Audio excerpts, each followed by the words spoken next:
লিস্টে পরে আমরা এখন শিখব টেবিল এবং ফর্ম। টেবিল নামে একটি ফোল্ডার ক্রিয়েট করি, ফাইল। আমি এখানে একটি টেবিল নামে ফাইল ক্রিয়েট করলাম, তো এটার নাম দিলাম table.html। এখানে আমরা html এর বেসিক স্ট্রাকচারটা নিয়ে নেই। আমি এখানে টাইটেল হিসাবে দেই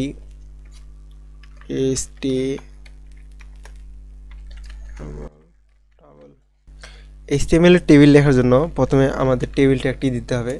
টেবিল ট্যাগ দেওয়ার পর আচ্ছা আমরা একটু টেবিলটা দেখে নেই। টেবিলটি হয় দুটি অংশে, একটি হচ্ছে হেডার আর নিচে বাকিগুলো হচ্ছে বডি। তো টেবিলের এই হেডার অংশে কলামের নেমগুলো থাকে আর বাকিতে কলামের ডাটাগুলো থাকে। তো আমরা এখানে প্রথমে টেবিলের হেডিংটা লেখার জন্য টি হেড লিখতে হবে। টি হেড হচ্ছে টেবিল হেডের অংশ। তো টি হেডে আমরা এখানে তিনটি কলাম রাখবো। কলামগুলো রেখার জন্য প্রথমে আমাদের একটি রো দিতে হবে, টেবিল রোর ভিতরে তিনটি কলাম হবে।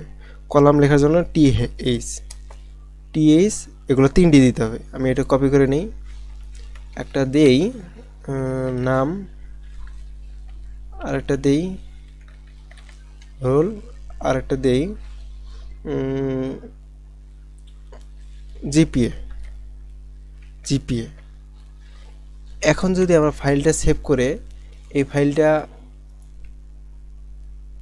ফাইলটা রান করি, আমরা এখানে একটা এক্সটেনশন ব্যবহার করব। এক্সটেনশনটি হচ্ছে লাইভ সার্ভার। এই লাইভ সার্ভারের মাধ্যমে আপনারা যে কোড করবেন অটোমেটিক রিলোড নেবে। আমি দেখাচ্ছি আপনাদের। এখানে আপনারা যদি লাইভ সার্ভার লিখে সার্চ দেন চলে আসবে এই যে লাইভ সার্ভার। এই লাইভ সার্ভারটি আমি এখানে ইনস্টল করে রাখছি, আপনারা এটা ইনস্টল করে নেবেন। তো এই লাইভ সার্ভারের সাহায্যে আমরা টেবিলটি রান করব। এখানে রাইট বাটন ক্লিক করে নিচে দেখতেছেন যে এই যে ওপেন উইথ লাইভ সার্ভারে ক্লিক করে এই যে আমার এখানে কলামগুলো শো করতেছে। এখন কলামগুলো এখানে শো করতেছে, আমরা তো বুঝতেছি না যে এটা কলাম নাকি একটা লাইন, কিছু বুঝতেছি না। তো এগুলো বোঝার জন্য আমাদের এই টেবিলের ভিতরে বর্ডার দিতে হবে। টেবিলের যদি আমরা বর্ডার নামে একটি অ্যাট্রিবিউট নেই, অ্যাট্রিবিউটের টেবিলের বর্ডার দিই 1 সাইজের। এখন ফাইলটি সেভ করি। এখানে সেভ করলে অটোমেটিক এখানে রিলোড হয়ে যায়। এটা একটু ভাগ করে নেই যাতে দেখতে সুবিধা হয়।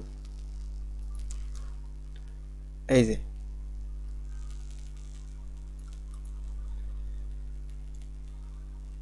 এগুলো হচ্ছে কলাম, এই যে এখন ভাগ হয়ে গেছে, এখন এগুলো দেখতে সুবিধা হচ্ছে।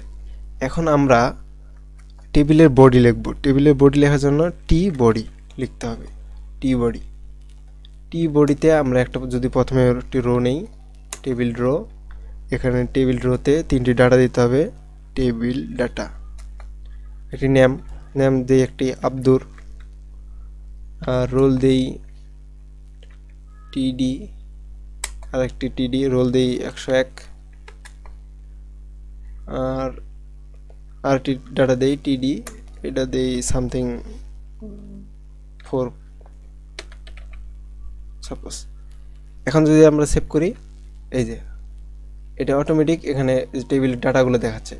এখানে একটি আমরা রো নিছি। এখন যদি এটা আমরা কপি করি, অনেকগুলো দেই, এখানে অনেকগুলো শো করবে। এগুলো আপডেট করে দেই, এখানে আপডেট হয়ে যাবে। সাপোজ ধরেন রাকিব দেই,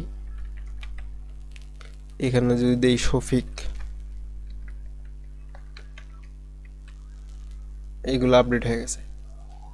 এটা হচ্ছে এটা টেবিল। এখন আমি চাচ্ছি যে যেহেতু এখানে সবগুলা এই যে রোল একই দেখা যাচ্ছে, আচ্ছা রোল তো একই হয় না, রোলগুলো একটু আপডেট করে দেই।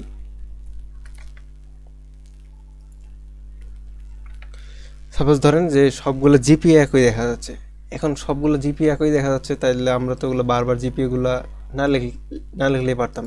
যদি এটা একটা লিখে দিতাম যাতে বুঝাইতো সবগুলোতেই আছে। তার জন্য আমরা এই বাকি জিপিএগুলো কেটে দেই। এখানে জিপিএ রাখবো একটা। জিপিএ রাখার পর এই যে একটা জিপিএ আছে, এই জিপিএতে আমরা দেব রো স্প্যান অ্যাট্রিবিউট। তো এখানে রো স্প্যান লিখে কয়টি ঘর নেবে, তিনটি রো নেবে। তো সেভ করলাম। এখন দেখাচ্ছে এই যে 3টি রো নিয়ে নিছে। এখন আমরা যদি চাই যে এখানে নাম আর রোল এগুলো এক হয়ে যাবে, এখানে কোনো রোল থাকবে না, এখানে যদি আমরা কোনো রোল থাকবে না, তাহলে যদি এখানে রোলগুলো দিয়ে দেই, মানে আমরা চাচ্ছি যে একটা দিয়ে দেখাই, আমরা চাচ্ছি যে এখানে একটি ডাটার ভিতরে অর্থাৎ একটি সেলের ভিতরেই আমরা চাচ্ছি যে একটি সেলের ভিতরে দুটি ডাটা দেখাবে, কিন্তু আরেকটি সেল আমরা রাখবো না, এই দুইটি সেল মিলে একটা করব আমরা। তো এই দুটি সেল মিলে একটা করার জন্য এটাকে কল স্প্যান করতে হবে, কলামগুলা এক জায়গায় মার্জ করতে হবে। কলামগুলো মার্জ করার জন্য এখানে কয়টি কলাম মার্জ করবো? দুটি কলাম মার্জ করার জন্য 2, তারপর সেট দিলাম, এই যে এখানে দুটি কলাম মার্জ হয়ে গেল। এটা যদি কেটে দেই তাহলে এই যে সুন্দর এই দুইটি কলাম মার্জ হয়ে গেছে এই জায়গায়। এখন আমরা এটা চাচ্ছি যে এটা তো সাইডে আছে, আমরা এটা মাঝখানে রাখবো, তার জন্য আমাদের অ্যালাইন অ্যাট্রিবিউট দিতে হবে। অ্যালাইন অ্যাট্রিবিউট হচ্ছে সেন্টার হয়ে গেল। এখন আমরা চাচ্ছি যে এই হেডারের যে নামগুলো আছে এগুলোর ব্যাকগ্রাউন্ড কালার চেঞ্জ হবে। তো হেডারের ব্যাকগ্রাউন্ড কালার চেঞ্জ করার জন্য আমাদের বিজি কালার নামে একটি অ্যাট্রিবিউট নিতে হবে। বিজি কালার দিয়ে এখানে আমরা যে কোনো একটি কালার দিতে পারি,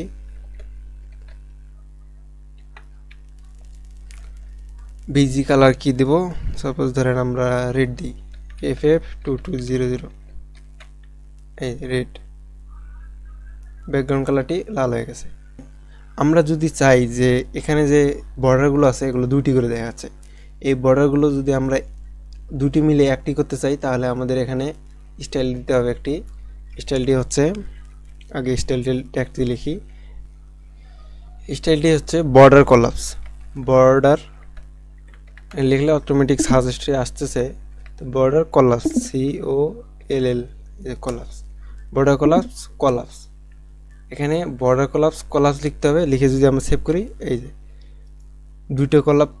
দুইটার বর্ডার মিলে একটা হয়ে গেছে, এখানে কলাপস হয়ে গেছে বর্ডারগুলো। তো এভাবে টেবিলগুলো আপনারা প্র্যাকটিস করতে থাকেন। আমরা CSS দিয়ে যখন আমরা CSS শিখবো তখন এগুলো আরও ভালো স্টাইল করতে শিখবো। তো আজকের ভিডিওটা এই পর্যন্তই, ভালো থাকবেন।